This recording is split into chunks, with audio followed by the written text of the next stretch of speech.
Hi everyone, अब बात करने वाले हैं कि पीएचपी में एक फाइल को दूसरी फाइल के अंदर कैसे इंक्लूड या फिर लोड करवा सकते हैं। और मुझे पता है कि आप यहाँ पे क्वेश्चन पूछोगे मेरे से, इंक्लूड या फिर लोड करवाने की जरूरत पड़ती क्यों है एक फाइल को दूसरी फाइल में। डोंट वरी, उसके बारे में आपको सबसे पहले बताऊंगा।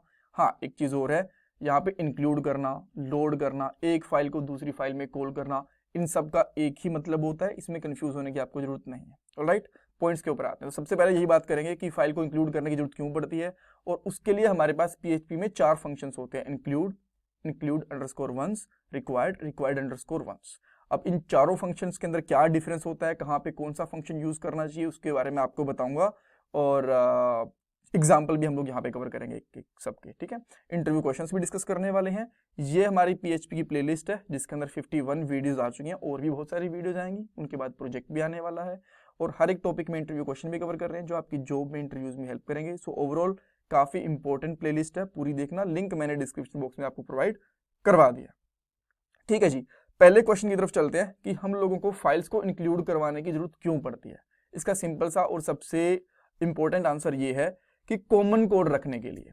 बहुत बार हम लोगों को ना मल्टीपल पेजेस के अंदर कॉमन कोड लिखना पड़ता है। मैं आपको बहुत सिंपल से एग्जांपल देता हूँ। मान लो कि आपने 4 पेज की वेबसाइट बनवाई जिसके अंदर home page, about us page, contact us page और साइन अप पेज, ये चारों हैं, और चारों के अंदर हेडर और फूटर सेम है वेबसाइट के अंदर, राइट। तो आप लोग क्या करोगे, आपके पास यहाँ पे 2 ऑप्शन है। या तो हेडर वाला कोड हर एक फाइल के अंदर लिखो, राइट, अबाउट अस के अंदर भी सेम कोड, कॉन्टैक्ट अस के अंदर भी सेम कोड, होम के ऊपर भी सेम कोड, साइन अप के ऊपर भी सेम कोड।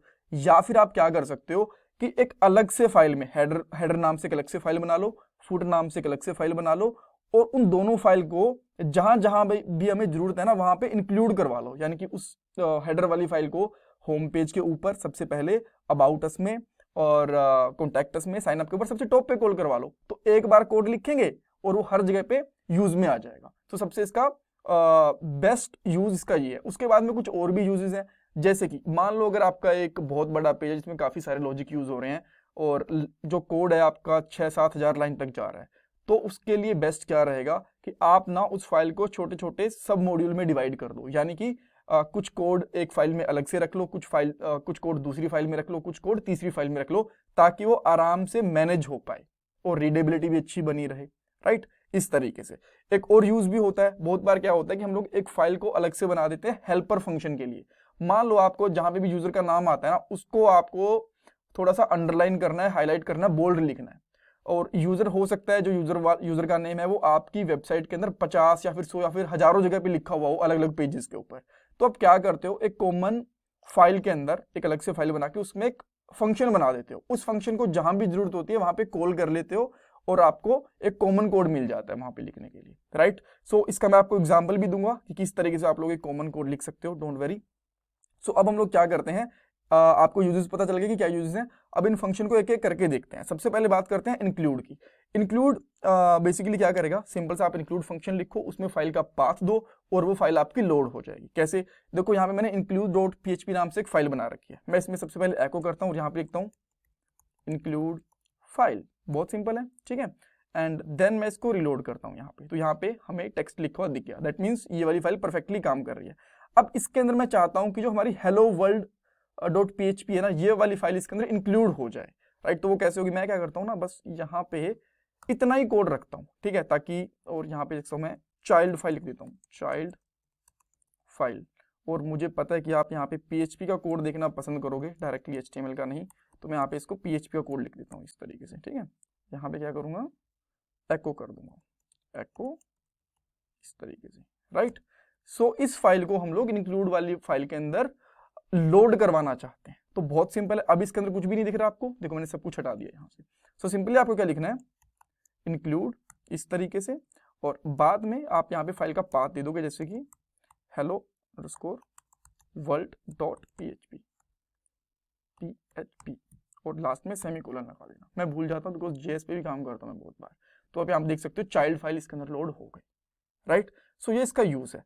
अब आप बोलोगे कि आपने यहाँ पे 4 फंक्शंस बताए, इन चारों में क्या क्या डिफरेंस होता है, एक एक करके समझते हैं। सबसे पहले इंक्लूड और इंक्लूड वंस के बीच में डिफरेंस देखो क्या है। मान लो कि आपको ये जो इंक्लूड वाला फंक्शन है ना, कहीं ऐसी जगह पे यूज करना है जो कोड रिपीट हो सकता है, मे बी ये फॉर लूप के अंदर आ जाए, ठीक है। तो मैं आपको करके दिखाता हूँ। मैं एक फॉर लूप लेता हूँ सिंपल सा। और इसका कोड भी ना मैं यहाँ पे कमेंट आउट कर देता हूँ इस तरीके से, ठीक है। अब मैं यहाँ पे फॉर लूप लेता हूँ और यहाँ पे $i हमारा चलेगा 0 से equal to 0, $i less than 10 and $i plus plus, इस तरीके से। और इसके अंदर हम लोग इस फाइल को इंक्लूड करते हैं। अब देखो क्या होता है, यहाँ पे आए और ये कितनी बार कॉल हो गया, 10 बार कॉल हो गया। अब हो सकता है कि आप 10 बार एक फाइल को लोड करवाना चाहते हो, बट इसके चांसेस बहुत कम होते हैं। तो उस केस में हम लोग क्या कर सकते हैं, अगर आपको ऐसा लगे कि कोड गलती से लूप के अंदर आ सकता है, तो यहाँ पे लिख दो इंक्लूड वंस। और अब देखो, अभी लूप में चलने के बाद भी एक ही बार लोड होगा। ये बहुत स्मार्ट फंक्शन है, ये चेक कर लेता है कि अगर ये फाइल ऑलरेडी लोडेड है तो दोबारा लोड करने की जरूरत नहीं है, इस तरीके से, ठीक है जी। तो इसको आप डायरेक्टली चाहो तो ऐसे भी यूज कर सकते हो तो भी चलेगा। अगर आप इसको इस तरीके से यूज करोगे तो भी इसमें कोई दिक्कत नहीं है। देखो तभी एक ही बार कॉल हो रही है। और अगर आप इसको लूप में यूज करना चाहते हो तो वैसे भी कर सकते हो, वैसे भी कर सकते हो, कोई दिक्कत नहीं है। बट मैं सबके एग्जांपल लूंगा तो ऊपर मैं इसी को लिख रहा हूँ, ठीक है जी। ये हो गया। अच्छा, तो हमने इनमें डिफरेंस देख लिया इंक्लूड और इंक्लूड वन के अंदर। इंक्लूड क्या करता है, एक फाइल को मल्टीपल टाइम लोड कर सकता है और वो एरर भी दे सकते हैं, हमें अनवांटेड एरर्स भी दे सकते हैं। इंक्लूड वंस चेक करेगा अगर फाइल पहले से लोडेड है तो उसको दोबारा लोड नहीं करेगा, चाहे उस फाइल को आप 20 बार लोड करने की कोशिश कर लो, बस एक ही बार करेगा। उसके बाद आती है रिक्वायर्ड की। तो मैं यहाँ पे क्या करता हूँ, यहाँ पे लिखता हूँ सबसे पहले रिक्वायर्ड अलग से, रिक्वायर, और रिक्वायर्ड लिखा गया मैंने यहाँ पे, ये रिक्वायर होता है एक्चुअली, सॉरी, ठीक है, ये रिक्वायर होता है। एंड हम लोग यहाँ पे लिखेंगे रिक्वायर, उसके बाद में हेलो वर्ल्ड डॉट php। हाँ, एक चीज और है, इंक्लूड वंस एक ही फाइल को चेक करेगा। मान लो आप एक बार हेलो वर्ल्ड फाइल को लोड करना चाहते हो और दूसरी बार हेलो वर्ल्ड 2 वाली फाइल को लोड करोगे ना, तो दोनों फाइल को लोड करेगा। ऐसा नहीं है कि बस एक ही फाइल लोड करके छोड़ देगा, बट वो ये चेक करता है कि सेम फाइल बार बार लोड ना हो, ठीक है जी। अच्छा, अब आते हैं हम लोग यहाँ पे और इसको मैं रिलोड करता हूँ। तो देखो ऊपर वाला सारा कोड कमेंटेड है, अब कुछ भी लोड नहीं हो रहा। मैं आपको दिखा देता हूँ स्टार्टिंग से। और अब ये भी सेम चीज कर रहा है, लोड कर रहा है। लेकिन अब देखो यहाँ पे, अगर मैंने यहाँ पे फाइल का नाम गलत दे दिया, हेलो वर्ल्ड इस तरीके से दे दिया, ठीक है, 1 दे दिया, जो कि फाइल है ही नहीं, राइट, फाइल का नाम तो एग्जिस्ट नहीं करता, हेलो वर्ल्ड है। तो यहाँ पे ये क्या देगा, एरर देगा, फैटल एरर। वार्निंग भी दे रहा है बट फैटल एरर भी दे रहा है, राइट। और अगर मैं यहाँ पे इंक्लूड करता हूँ और इसमें फाइल का नाम गलत देता हूँ इस तरीके से, तो यहाँ पे ये क्या करता है, वार्निंग देता है, ना कि एरर देता है। और वार्निंग हम लोग प्रोडक्शन के ऊपर हाइड कर सकते हैं, फैटल एरर को हम लोग हाइड नहीं करते कभी भी, राइट। सो इंक्लूड हमेशा वार्निंग देगा और जो रिक्वायर्ड होता है वो हमेशा एरर देगा अगर वो फाइल नहीं मिली या फिर आपने फाइल नेम गलत डाल रखा है तो। और सेम इसी तरीके से होता है रिक्वायर्ड वंस के साथ। रिक्वायर्ड वन भी क्या करेगा, फाइल को लोड तो एक ही बार करेगा बट वो वार्निंग नहीं देगा, वो हमेशा अगर फाइल लोड नहीं हो रही तो उसको वो एरर्स देगा, ठीक है। तो आप किस तरीके से यूज कर सकते हो अगर आपको वो यूज करना है तो। इसको मैं यहाँ पे कमेंट आउट कर देता हूं, require once and there we go. तो वो एक ही बार फाइल को लोड कर रहा है। और अगर मैं यहाँ पे गलत फाइल का नाम दे देता हूं तो यहाँ पे हमें एरर मिल जाएगा, राइट। सो आप समझ गए कि इंक्लूड और इंक्लूड वंस में फर्क ये होता है कि इंक्लूड एक फाइल को मल्टीपल टाइम लोड कर सकता है, बट इंक्लूड वंस हमें श्योरिटी देता है कि वो फाइल एक ही बार लोड होगी, मल्टीपल टाइम लोड नहीं होगी सेम फाइल।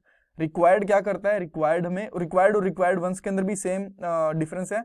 और इंक्लूड वंस क्या करते हैं, ये हमेशा वार्निंग देते हैं अगर वो फाइल नहीं मिलती या फिर फाइल नेम गलत है। तो रिक्वायर्ड और रिक्वायर्ड वंस हमें क्या करते हैं, ये हमें फैटल एरर देते हैं, right. So that's the difference. हम लोगों ने चारों फंक्शन कवर करे और चारों फंक्शंस के बारे में पूछा जा सकता है, यही इंटरव्यू क्वेश्चन है। डायरेक्टली ये पूछते हैं रिक्वायर्ड और इंक्लूड में क्या फर्क होता है, रिक्वायर्ड वंस और रिक्वायर्ड में क्या फर्क होता है, इंक्लूड और इंक्लूड वंस में क्या फर्क होता है, राइट। ऐसे क्वेश्चंस पूछे जाते हैं। आई होप ये वीडियो आपके लिए हेल्पफुल थी। मैं आपसे रिक्वेस्ट करूंगा कि प्लीज वीडियो को लाइक करो, चैनल को सब्सक्राइब करो, कमेंट सेक्शन में फीडबैक दो, बिकॉज इससे मुझे मोटिवेशन मिलता है। ये आपके लिए कंप्लीटली फ्री ऑफ कॉस्ट है, बट मुझे इससे थोड़ा सा मोटिवेशन मिलता है और मैं आपके लिए और अच्छी वीडियोस को लेके आ पाता हूँ। Thank you guys, thank you so much.